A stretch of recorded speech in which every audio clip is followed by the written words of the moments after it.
el 21 de enero de 1793, en una plaza helada de París, ocurrió algo que hasta ese momento parecía imposible.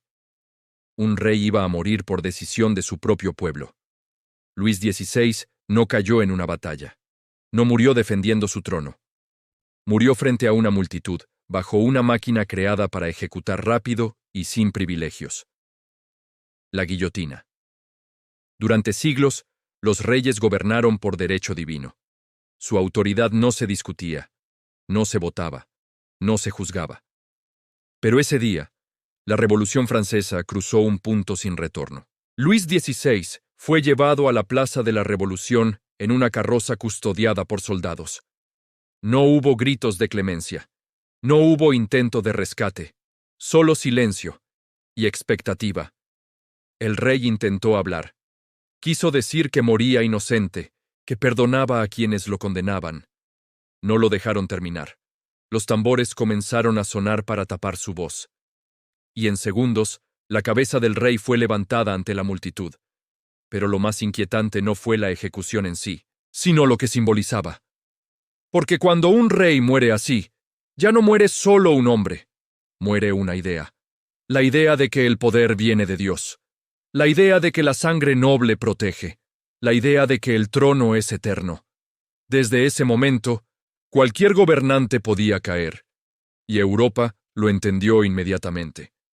Para comprender cómo se llegó a este punto, tenemos que retroceder un poco. ¿Quién era realmente Luis XVI? No era el tirano sanguinario que a veces imaginamos. Nació en 1754, y desde joven no parecía destinado a ser un gran rey. Era tímido, indeciso, y sus pasiones eran la caza y la cerrajería, no la política. Se encontró con un reino al borde de la bancarrota, con un sistema fiscal injusto que cargaba todo el peso sobre los campesinos y la burguesía, mientras que la nobleza y el clero apenas pagaban impuestos. A su lado estaba María Antonieta, la archiduquesa austriaca. Su matrimonio fue una alianza política, no una historia de amor, al menos al principio. Ella llegó a Versalles siendo una adolescente y se encontró en una corte llena de intrigas y protocolos asfixiantes. No entendía a Francia y Francia, en gran medida, no la entendía a ella. La gente la veía como una extranjera derrochadora, desconectada de sus sufrimientos. Los rumores sobre sus fiestas, sus vestidos carísimos y su supuesta frase «que coman pasteles» se extendieron como la pólvora, aunque probablemente nunca la dijo. Pero en un clima de hambre y desesperación, la verdad importaba menos que el resentimiento. Francia estaba en una olla a presión. Las ideas de la Ilustración, de pensadores como Rousseau y Voltaire, hablaban de derechos, de libertad y de soberanía popular. Los soldados franceses que volvían de ayudar a los americanos en su guerra de independencia traían consigo relatos de un pueblo que había derrocado a su rey y había formado una república. La gente leía panfletos, se reunía en cafés y discutía sobre cómo debería ser un gobierno justo. La presión económica era insostenible. Malas cosechas, el precio del pan por las nubes. La gente literalmente se moría de hambre mientras veía el lujo desmedido de la corte en Versalles. Luis XVI intentó hacer reformas. Quiso que los nobles pagaran impuestos, pero cada vez que lo intentaba, la aristocracia, aferrada a sus privilegios, bloqueaba sus esfuerzos. Se encontró atrapado entre un pueblo que exigía cambios radicales y una élite que se negaba a ceder un ápice de su poder. Su indecisión, su incapacidad para tomar una postura firme y mantenerla, fue fatal. Convocó a los Estados Generales en 1789, una asamblea que no se reunía en más de 150 años, esperando encontrar una solución. Pero lo que hizo fue abrir la caja de Pandora. El tercer estado, que representaba a la inmensa mayoría del pueblo, se declaró Asamblea Nacional y juró no disolverse hasta haberle dado a Francia una constitución. Este fue el verdadero inicio de la revolución. El 14 de julio de ese mismo año, el pueblo de París, temiendo una represión militar, asaltó la Bastilla, una prisión que simbolizaba el poder absoluto y arbitrario del rey. La caída de la Bastilla no fue militarmente importante, pero su impacto simbólico fue gigantesco. Demostró que el pueblo, unido, podía desafiar al rey. A partir de ahí, los acontecimientos se precipitaron. La familia real fue obligada a abandonar Versalles y trasladarse a París, convirtiéndose en prisioneros virtuales en el Palacio de las Tullerías. En 1791 intentaron huir. Fue el famoso episodio de la fuga de Varennes. Disfrazados, intentaron escapar hacia la frontera, donde esperaban unirse a ejércitos leales y tropas austriacas para aplastar la revolución.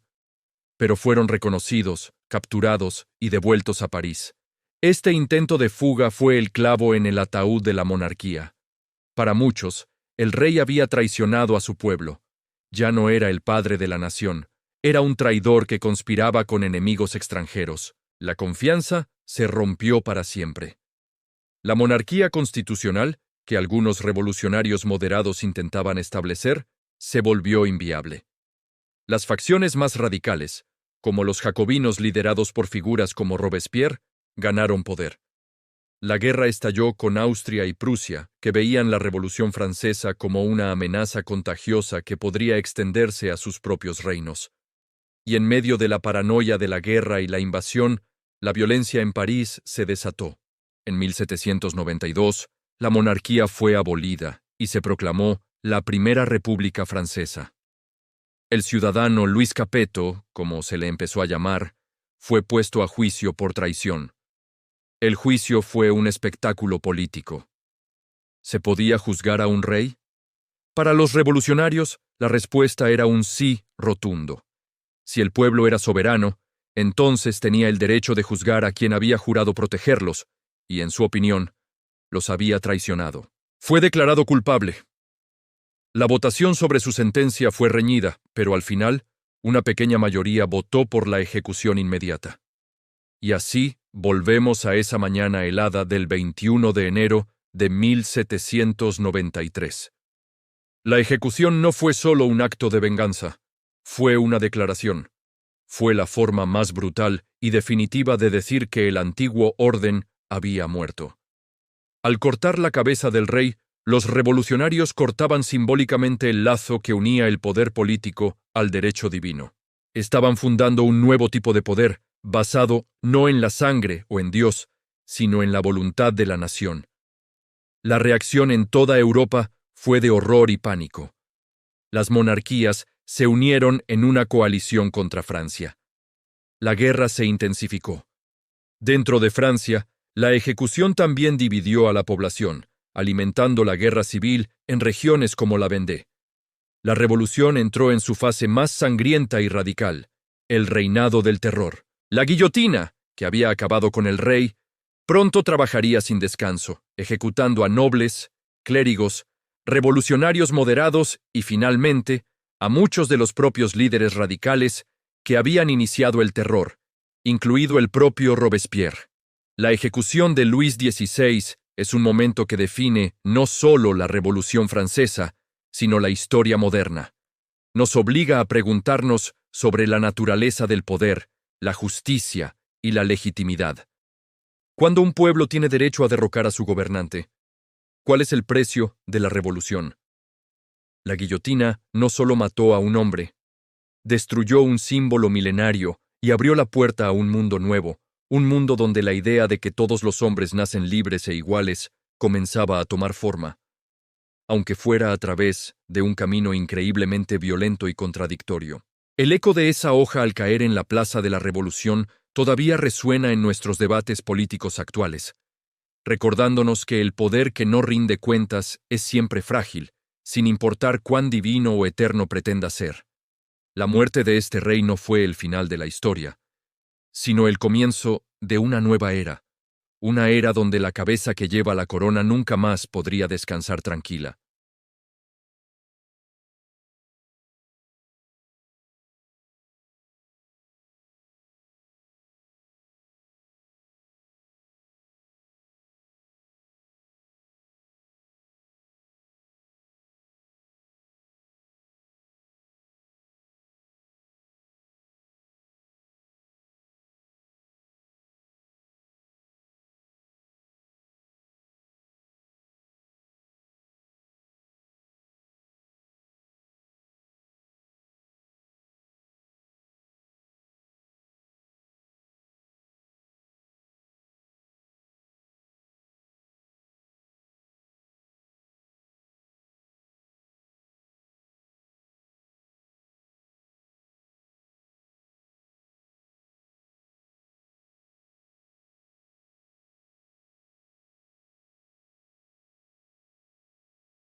Si la cabeza de un monarca podía rodar, ¿qué cabeza estaba a salvo?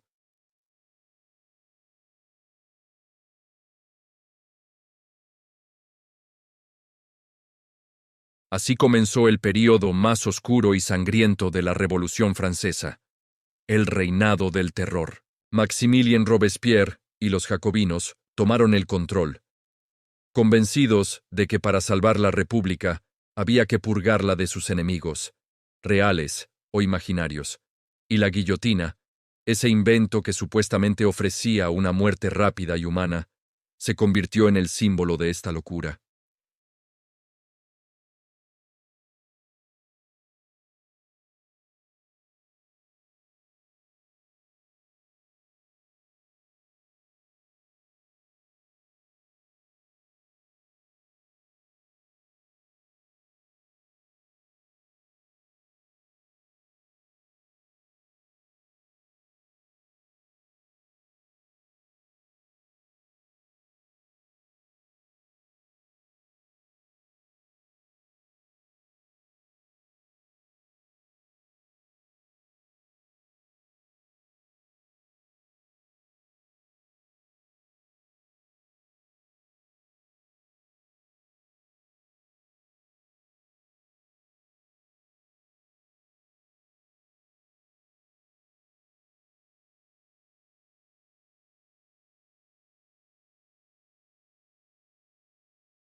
Pero para otros, su ejecución fue el principio del fin.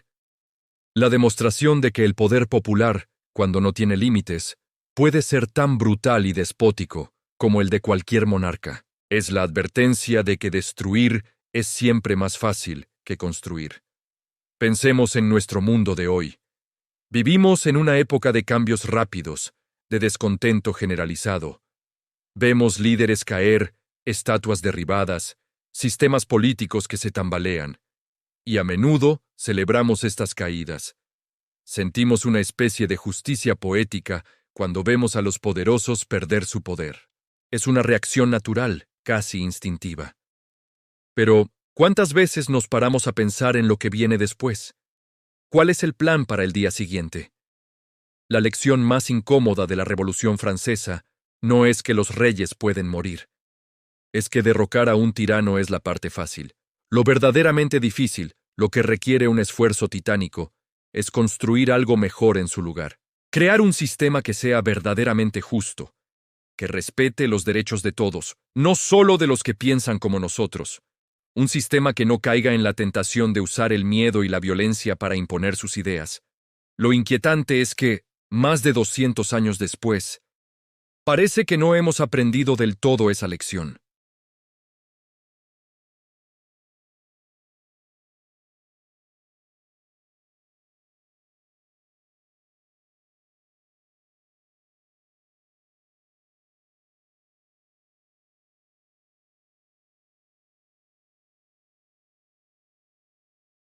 Pero la historia, con su brutal honestidad, nos susurra al oído que el camino de la revolución está lleno de trampas. El poder corrompe, y el poder revolucionario, que nace de la furia y el resentimiento, es especialmente volátil.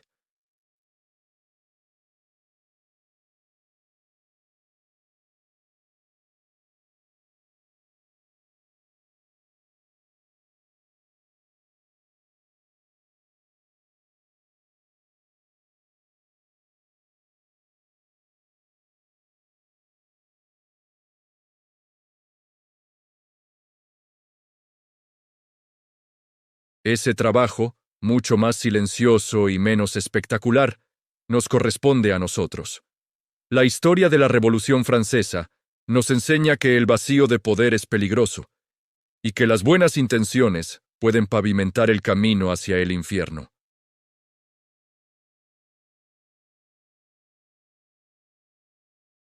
Y nos deja con una pregunta que sigue resonando hasta hoy. Cuando la próxima cabeza coronada caiga, ¿estaremos preparados para lo que venga después? ¿O simplemente estaremos condenados a ver cómo la historia se repite una y otra vez? Gracias por acompañarnos en este viaje a uno de los momentos más complejos de la historia. Si este tema te ha hecho reflexionar y quieres seguir explorando las lecciones ocultas del pasado, no olvides suscribirte a nuestro canal y activar la campanita de notificaciones. Nos encantaría leer tu opinión en los comentarios. ¿Crees que hemos aprendido algo de la Revolución Francesa? Nos vemos en el próximo video.